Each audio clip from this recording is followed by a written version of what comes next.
Next case is on an athlete with left ventricular hypertrophy, being presented by Dr. Eleni Nakou, who is a post-CCT fellow at St. George's Hospital. Eleni, over to you. Thank you very much. Dear Chair, dear expert panel, dear audience, dear colleagues, for the next few minutes we will discuss a common and sometimes challenging clinical scenario, an athlete with left ventricular hypertrophy. So let's go to our case. 16-year-old male of Nigerian descent. He is a footballer and he's training 10 to 12 hours a week at club level. Attended pre-participation screening event. There was no medical family or drug history of note. His physical examination was unremarkable. So this is his ECG. And here is my first question. What do you think about this ECG? Is it normal? Is it abnormal? Or it is a normal for a Black athlete? Can we please start the voting?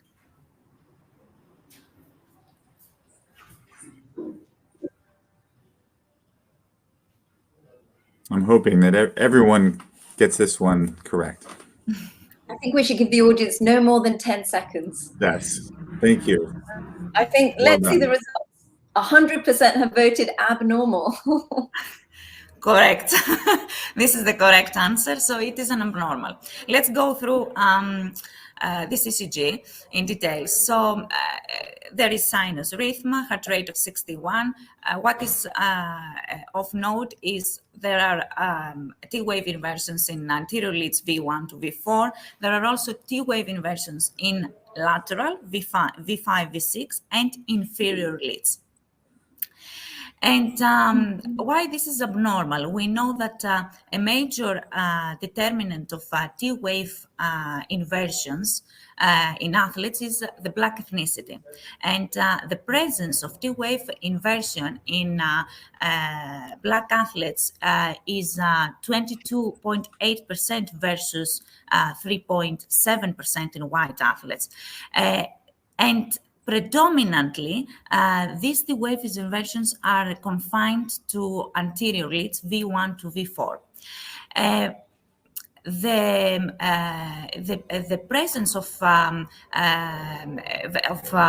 only 4.1% of Black athletes versus 0.3% of white athletes exhibit lateral T-wave inversions in the ECG. And there are a few studies on the clinical significance of the lateral T-wave inversion in athletes. One of them showed that the diagnostic yield of lateral T-wave inversions for the diagnosis of cardiomyopathy in Black and white athletes is 19% and 56%. And 56% respectively. And now we know, according to the international ECG criteria, that the presence of T-wave inversions in V1 to V4 leads in Black athletes with preceding G point and ST elevation is a finding that does not need further investigation in the absence of other clinical or electrocardiographic features of cardiomyopathy. So in the exception of this scenario and the exception of the presence of T-wave inversions in V1 to V3 in athletes below 16 years old, what we know as juvenile patent, the presence of T-wave inversions in anterior, lateral, and inferior leads prompt further investigation for the exclusion of structural heart disease. And this is what we did actually in our case. So we performed a transthoracic echocardiogram. You can see visually that from the long parasternal axis and the short parasternal axis that the thickness is mildly increased.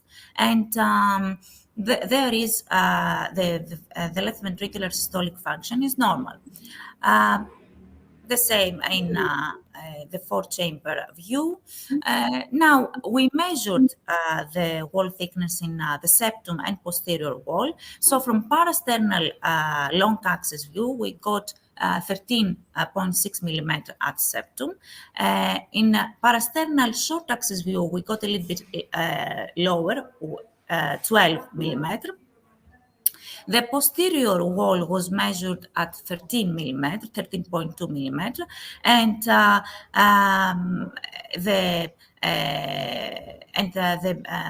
dimension, the diastolic dimension of the left ventricle was 55 millimeter. Then we assessed the diastolic function. The ratio of the transmitral ratio E to A was 2.5, and these are the diastolic, the early diastolic mitral annular velocities. As you can see, the lateral was measured 16, the septal 9 centimeters per second. So, what is the role of echocardiography in this clinical scenario? First of all, it is to identify the barn door features of HCM, including mitral valve abnormalities and left ventricular outflow obstruction. And the second is determine the extent and pattern of LVH. The third is compare LVH relative to LV cavity size, what we call relative wall thickness. Then to assess diastolic function, and then newer, more advanced techniques like spectral tracking echocardiography can help also us to assess an athlete with LVH. So we know that the presence of left ventricular outflow obstruction, of systolic anterior motion of the anterior mitral valve leaflet, the abnormal papillary structure, the mitral defects and mitral regurgitation, and the LA, the dimension of the left atrium more than 50 millimeters are suggestive of HCM rather than physiological adaptation to exercise. And why do I mind, why the measurement of the extent of wall thickness is important? So we know that left wall thickness more than 13 millimeter in white athletes is uncommon. However, the black athletes can exhibit greater left wall thickness, and they can have wall thickness from 12 up to 15 millimeter in 12.4% versus 1.6% in white athletes. As can be seen in the distribution of LVH in adolescent black athletes, we can see that 9% of adolescent black male athletes can exhibit LVH more than 12 millimeter up to 15 millimeter. And the pattern of LVH is something very important in the discrimination between pathological LVH and physiological adaptation.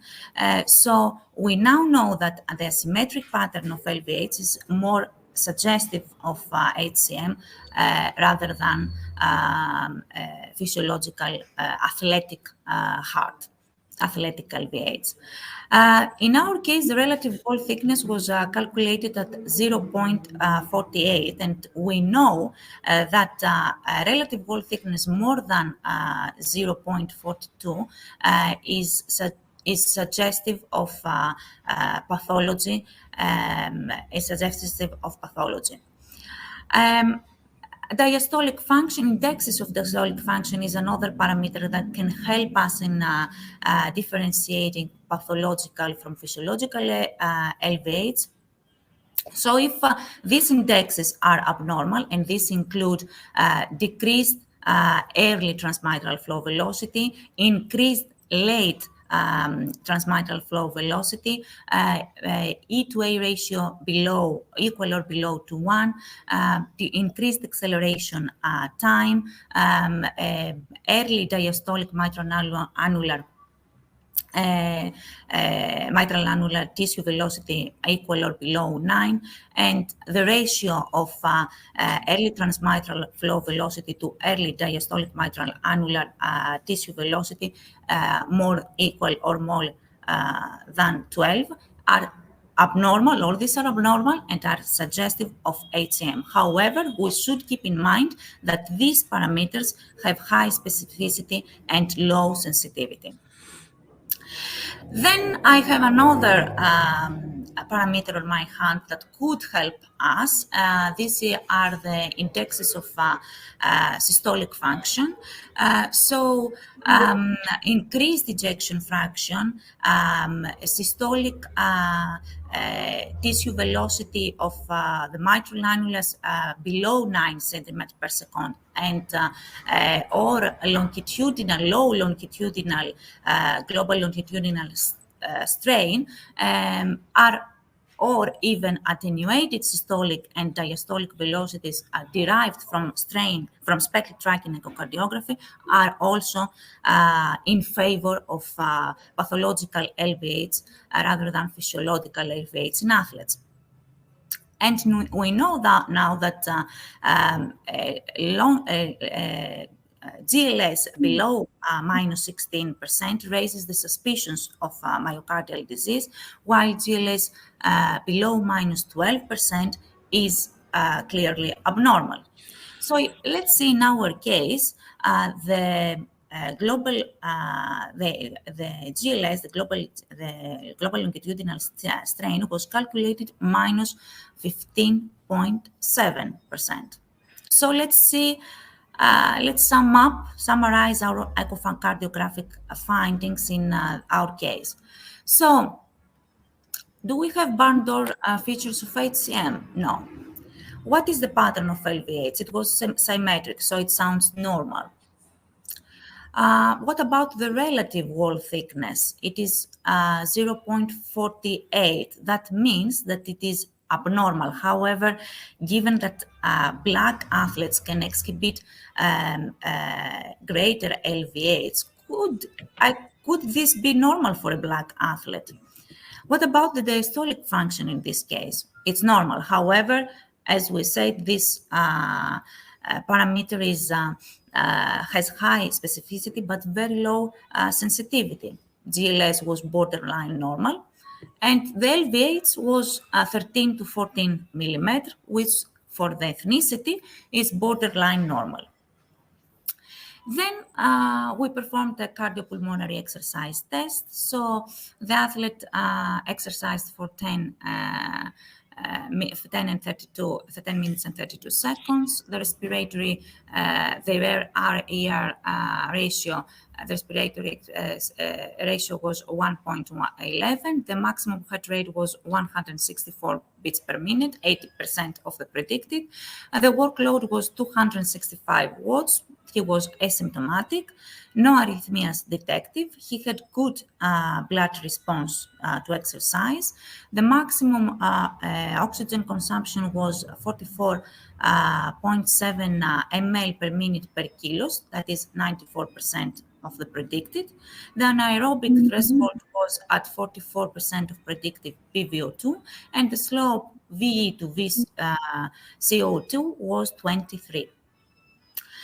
Is it important? Has the exercise testing any role in differentiating physiological LVH from pathological LVH? The answer is yes. So we know that the presence of ventricular tachycardia or non-sustained ventricular tachycardia, abnormal blood pressure response to exercise, and the peak VO2 below 50 ml per kilos per minute or below 120% of the predicted suggests HCM, suggests pathology. Then we performed a Holter, which did not, a 24-hour Holter, which did not detect any ectopy or ventricular arrhythmias. Then we moved to cardiac MRI, which we know that give us the has the power to assess accurately the structure, the wall thickness, the structure, assess the structure and the LV function.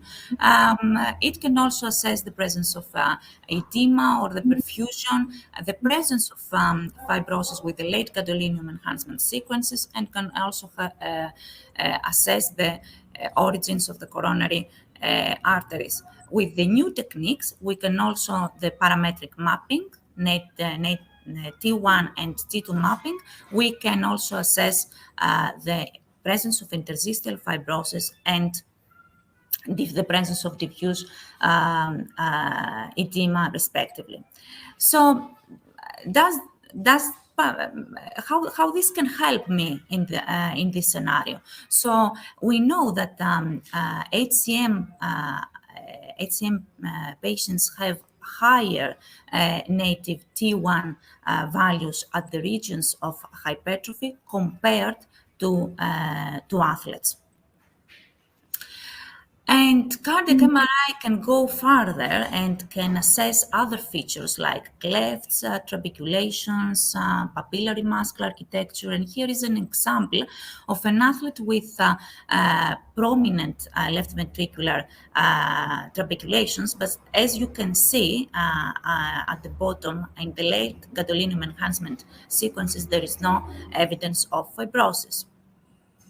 And in this study, cardiac MRI identified 24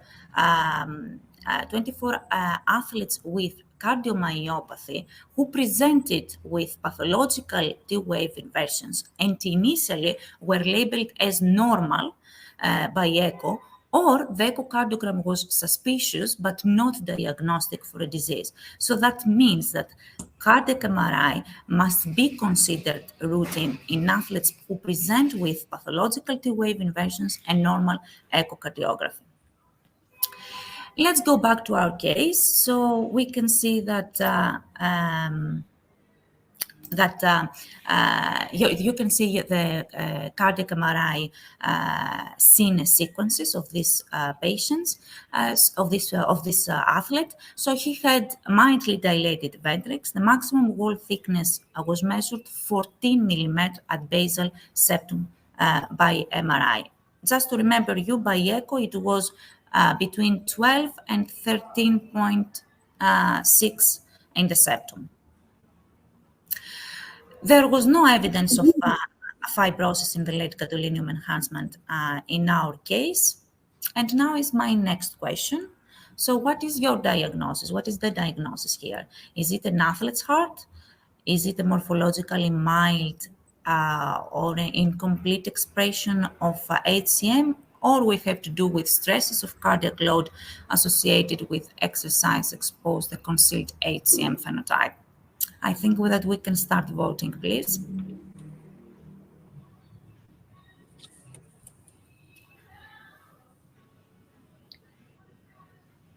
Okay, so let's see the results. So 60% have voted morphologically mild, incomplete expression of HCM.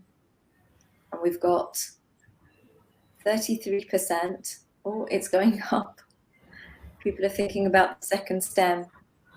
No one have voted for your third stem. Okay.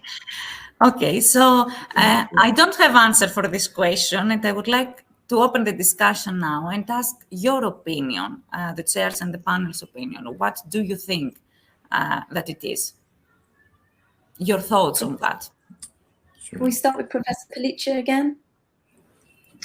Let's say, in this case, I'm relatively quite comfortable.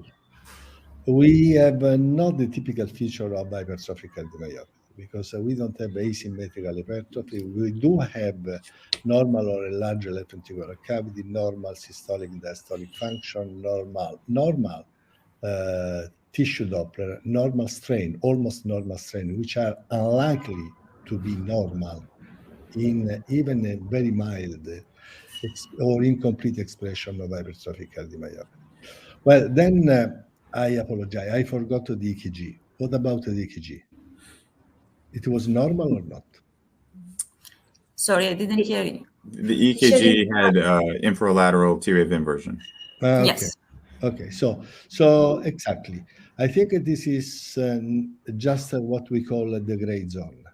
What we define that is just in between, then deserve a periodical serial follow-up.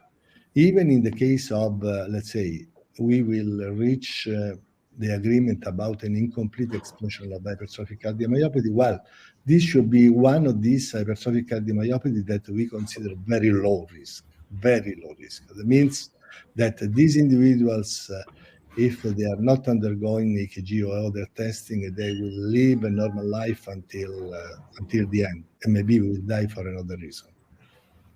Mm-hmm. But Prof, he's 16 years old. Yeah. I'm going to put a spanner in the works. He's young. Yes, So that's the only reason of concern. That's why we Yes. say we cannot define completely if this is not hypertrophic cardiomyopathy or not. Exactly. That's deserve a periodical follow-up, serial periodical follow-up.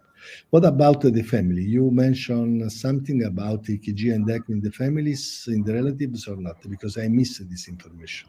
We I can think go on. That's going to be presented a bit later on, Prof. Maite, what do you think? Well, I think the ECG, we 100% agreement that it is abnormal, and for an 16 years old, it's a very abnormal looking ECG. And then, if I don't remember wrong, he has a degree of LVH. I think you mentioned 14, yeah. So Yes. 14 millimeters of 13, 14 maximal wall Yes. thickness. I think again we are in a gray zone for many things. I think that doesn't sound like a very normal thing. So I think for me it's more of a case of where we are, what is the etiology of this LVH, of this abnormal ECG, rather than jump and to label, this. And I would use all my tools. I would use time. I would use family screening, and I will discuss, whether you have any space for genetic background. But 16, is such an age of change, and actually I was seeing the apex in the MRI, getting very pointy. So I already saw it, and I saw the very chunky papillary muscle. So it just, I already saw hypertrophic cardiomyopathy coming. So I know the cavity is big, but I can tell you that it's going to go into the apex in the next few years, and it's going to leave the cavity open anyway, which I think is a problem because we have big cavities, but the apex is going to close. So I will find probably systolic obliteration in the apex if I look for it, and a few other features. So that's my feeling. I don't know if I'm in the right direction. I agree with you, Maite. That apex just doesn't look right with the spade-shaped appearance. Jonathan, what do you think? Yeah, this is another great case, and with a maximal wall thickness of 13, even with that abnormal ECG, I'm just hesitant to use the term HCM with this patient. It clearly needs follow-up. The question of incomplete expression of HCM may be answered in future slides if you did genetic testing or family screening, and then we might be able to say that. But otherwise, in my practice, I see a lot of well-trained elite athletes with concentric hypertrophy and an athletic appearing heart with maximal wall thickness of 13, that ECG is clearly abnormal, but not everyone with that ECG phenotype will have HCM. And so what else can cause that? And Professor Tomey brought up the enlarged papillary muscle, and I saw that also looking at the scans. And an enlarged papillary muscle can be present in athletic heart as well. And so it's not necessarily that that's going to lead to HCM. And I think there's one paper perhaps by Alessandro Zorzi looking at enlarged papillary muscles as a cause of this abnormal ECG pattern in the absence of cardiomyopathy. And so clearly we have a case that needs more follow-up. The story is not done yet at the age of 16. But right now, I would say we have athlete's heart with an abnormal ECG. Okay. Back to you. Okay, thank you. So we have family history. We have no family history of cardiomyopathy or sudden cardiac death. This is his sister's ECG. As you can see, there are not wave reversals here. There are some early repolarization features, but they are fit with the age of hair. So, your comments on that? Can you hear me? Yeah. I think we agree that it's normal. Okay. So the other question was, we did everything, but would we do genetic testing? And we know that the answer is not simple when we are in the gray zone, and we have to take into consideration the pretest probability in these cases. The presence of LVH, which is out of proportion to athletic activity or to athletes' demographics, and the presence of specific features suggestive of cardiomyopathy are like cardiac symptoms, family history of sudden death, ECG abnormalities, asymmetric hypertrophy, or LG, presence of fibrosis in CMR, are these parameters which will make us to consider genetic testing, which of course should be performed in a multidisciplinary approach with the involvement of clinical geneticists as well. So in summary, we have 16-year-old male footballer, no family history, no past medical history, no symptoms. He has widespread D-wave inversions on ECG, mild LVH on echo and MRI, no border phenotypic features of HCM, and sister no phenotypic features of HCM. So here is my third question. What would you recommend regarding the further management? Would you detrain and reassess? Would you reduce? Would you recommend reducing the frequency and intensity of exercise? Would you recommend continue competitive football with regular monitoring, or it's athletic hard? We discharge him from the clinic. Can we start voting, please?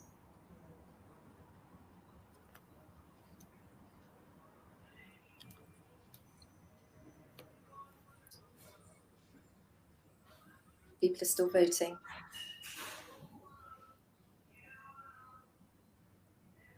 Okay, so I'm going to say, let's see the results, because we are a bit tight on time. The vast majority have voted for continued competitive football with regular monitoring. You've got 21% for detrain and reassess, and 5% for discharge from clinic. So this is the correct answer, and let's see what happened. So we assessed him in a follow-up in 6 months. He remained asymptomatic, but due to ankle injury, he has stopped playing football over the last 6 weeks. And we repeated his ECG, and I will go straightforward to comparison side by side, and you can see that there is actually resolution of the T-wave inversions in all leads, anterior, lateral, and inferior as well. We repeated an echocardiography, and there was also regression of left ventricular wall thickness to 12 millimeters now.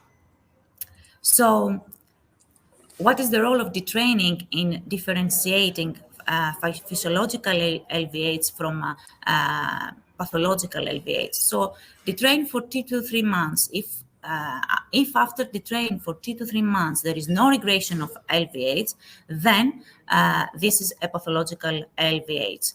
If there is regression, there is possibility that this is a physiological adaptation to exercise. However, we should keep in mind that this does not entirely exclude the presence of cardiomyopathy on the background. So the further management here, it includes regular long-term follow-up with yearly assessment, even if the patient is, even if the athlete is asymptomatic, even if the test results are equivocal, and we have to educate also him about red flag symptoms to look out for.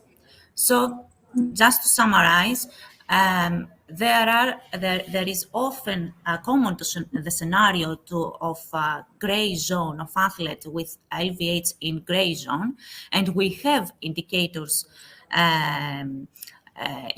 of pathology in this scenario, and this includes symptoms, the ECG features, the extent and the pattern of LVH, the presence of ventricular of non-sustained VT or VT, the presence of myocardial fibrosis, the positive family history, and the absence of regression with the training. Thank you very much for your attention. Thank you, Eleni. I think we have one question. We can ask one question perhaps before we go on to the next case. Have time for one question. So there's a question on genetic testing. Professor Pelliccio, how often do you consider genetic testing when you've got grey zone cases for athletes' heart versus HCM or even hypertension? Sabia, I mean, your team, Sanjay team, clearly demonstrated that genetic testing is not the first step in clinical practice, because the yield of genetic testing when you have a suspicion for hypertrophic cardiomyopathy, in other terms, when you have an athlete in the gray zone, has a very relatively low yield sensitivity, no more than 10%. So, also according to the current guideline, genetic testing is used when just to confirm a diagnosis of hypertrophic cardiomyopathy. Diagnosis of hypertrophic cardiomyopathy still today is based on imaging techniques, mostly CMR. And so I think that the great efficacy of the genetic testing is for screening cascade for relatives and so, which is obviously a very relevant clinical useful information. Thank you very much. Thank you, Eleni. We're going to swiftly move on to our third